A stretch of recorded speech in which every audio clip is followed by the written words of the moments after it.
Hi everyone, I'm Corey Francer with Packaging Impressions, and today I am very excited to be joined by Dave Manning and DJ Manning of Accu-Label in Fort Wayne, Indiana.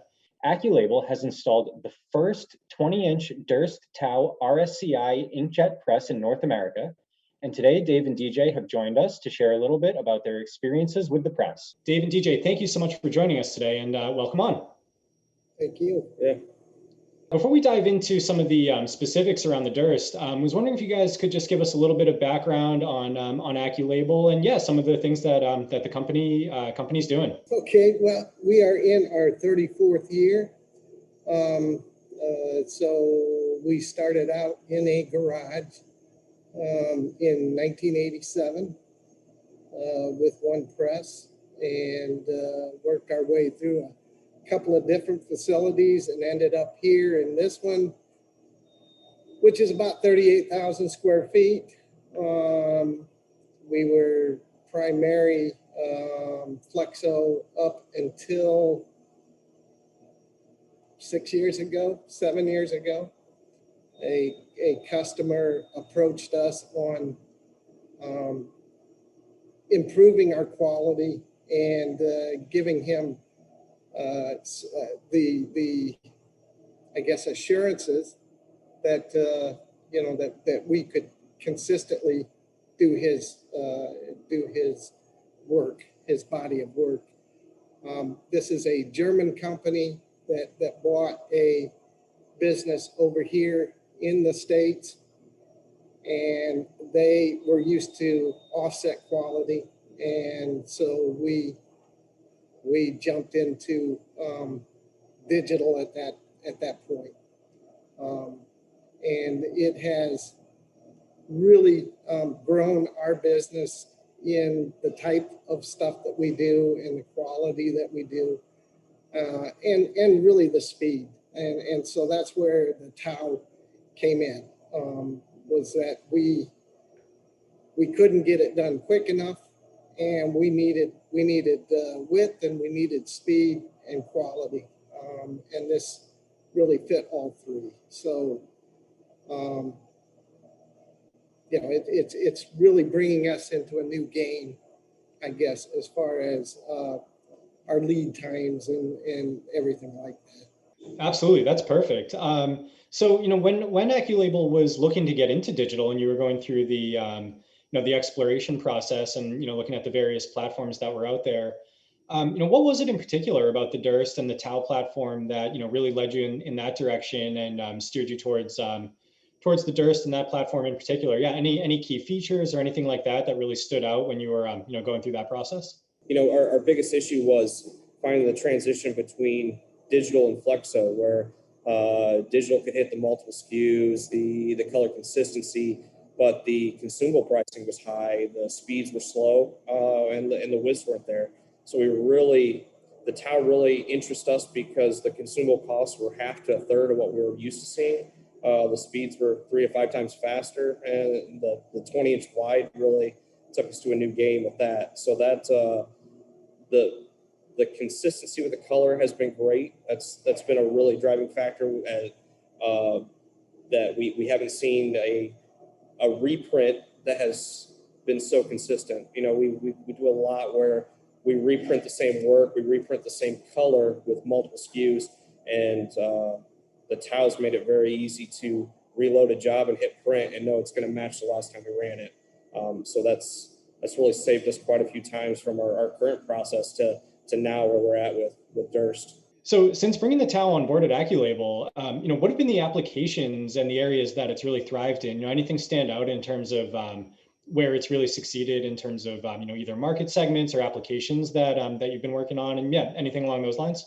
We do a lot of food labels and manufacturing labels. Both sectors are exploding at this point, and so we are changing constantly how many SKUs we're putting through there. If we had to do this in any other format other than what we're doing now, I don't think, well, I know we couldn't keep up. We're doing 60, 70 SKUs for one customer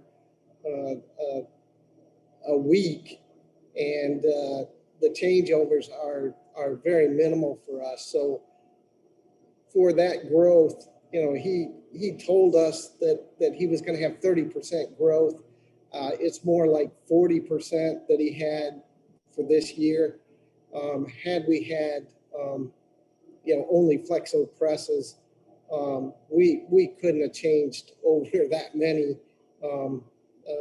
labels to get him what he needs when he needs it. So it really has been a game changer as far as growth goes, without adding on more employees, which is a tough get these days too, good employees. So do you have anything to add to that? Yeah, this is, as far as the application side, we really haven't ventured out too far into what other things we can do with the machine. We are before we brought the DERS on board, we were at capacity. It was hard to hit lead times. We were 2 to 3 weeks out, and that was we were happy with that because we couldn't do better. Every machine was booked, everybody was stacked.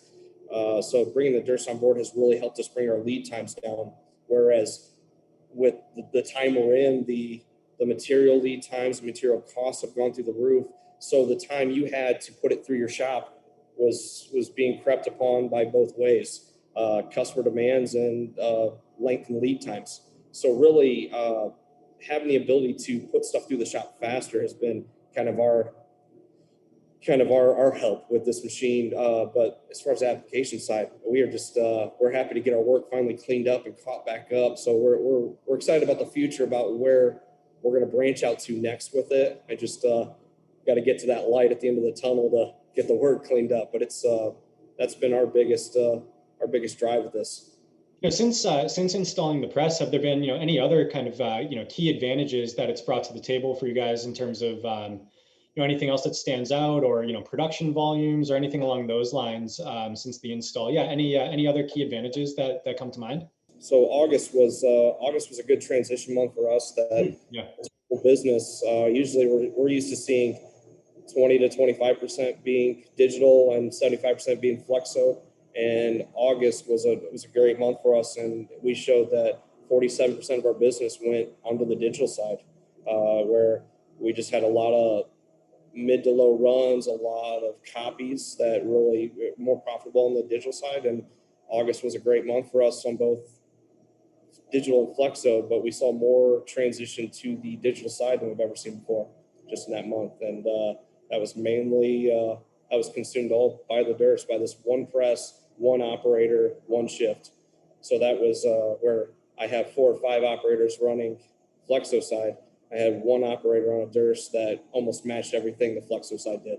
Perfect. So just to jump off of that, one of the key elements of bringing digital on board is pairing it with conventional assets and making sure that they are taking on the work that they're best suited for each technology. What was that experience like for you and Accu-Label in terms of bringing in digital and making sure that it was integrated well with the conventional, and making sure that both platforms were optimized? That's something that we talked about prior to bringing the DERS in. Is we're going to give this 6 months, 8 months, 9 months, look at where things are trending and where they're hitting sweet spots. And we're at that point right now to look at the assets that we have and see where maybe we can drop a couple off. So we're right there, right in that area now, 6, 7 months. And so we're really, trying to hone in on that right now. We do have other work that we have to do flexo that we can really concentrate on and build those up now that we have the open time. So it's a really, it's a game changer for us in our mix of work to keep most of the assets that we have moving flexo-wise. but really look at the future in digital and really grow upon digital more so than on Flexo. Our setups, our color matches, everything hit so quick right now with the Durst that we don't see us going back into Flexo and making Flexo really a big push. So we're equipped very well on the Flexo side and on the finishing side. So really, I think we're good there. What we are looking at is at what time do we look at the second Durst? So that's where we are. And, this is a very exciting transition for us. We've never had anything take on such or made a impact on our business like this is made. So pretty exciting times. Yeah, and and I think every Flexo shop has experienced this, where you have a customer and you always make money on the larger jobs, and then on the Flexo side, you always had to run those little jobs, the big setups, the high spoilage, just to satisfy that customer. So you kind of ate it on the little work, and then you gained it back on the bigger jobs. And it's just across the board, everybody dealt with that. When we transitioned into digital, we saw that we were starting to capture some of that money back. We weren't making great profit on that work, but we weren't wasting material. We weren't wasting time on machines. So that was kind of a benefit to us. And now we're kind of seeing where we're lowering prices for customers because of stuff that we were charging as much as we could just to break even. Now we're making money on that work with the Durst we've never seen before. So that's so those customers that you kind of had to do it, and now we're back to making money on that work, and being ahead of the curve on this machine's kind of been helpful for that. It's kind of been keeping us competitive. And that's great to hear. And it sounds like you have some good expectations for the digital technology moving forward. So yeah, I mean, anything in particular in terms of where those expectations are in terms of growth in digital, or even bringing more work over to the platform, or even exploring new opportunities with it. Just looking ahead. What are some of the key things that you're looking forward to with digital on board? There's a couple markets that we've never touched before, just because we've never had the equipment to drive that way. So we see a couple new markets that we're kind of pushing some salesmen towards that might open up new ventures for us. But really, this machine has come on board, and we really sold the machine to everyone by saying we're going to be doing the same amount of work with less time on press, less energy from an operator. It's a much easier machine to run than everything else, and by making more money doing it. So by showing no growth, this machine is only taking ease off people. We have a customer that is very demanding, but a very great customer of ours. And a customer? Yeah, we got many customers that are demanding. Yeah, they'll call on Sunday. They'll leave an email on Sunday. They'll call on Sunday, and they need it on Monday. And before this came into play, without drastically changing our schedule, we can do it now. We can accommodate, and it's not as stressful as it used to be.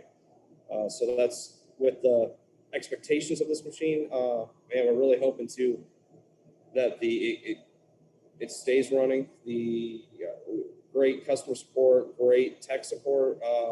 I've never had issues on that end. So as long as it stays running, that's our biggest fears. The more we transition over, having only one machine kind of gives a little anxiety that putting a lot of eggs in one basket with this machine, but it's only proven good for us for so far. Great. Well, that's all good news, and really, really exciting. And I love seeing companies in the label industry really exploring what digital is all about. So thank you, Dave and DJ, for joining us and sharing your experiences with the TAO. Really appreciate it. And sounds like exciting times for Accu-Label. Thanks for having us. Thank you. Absolutely.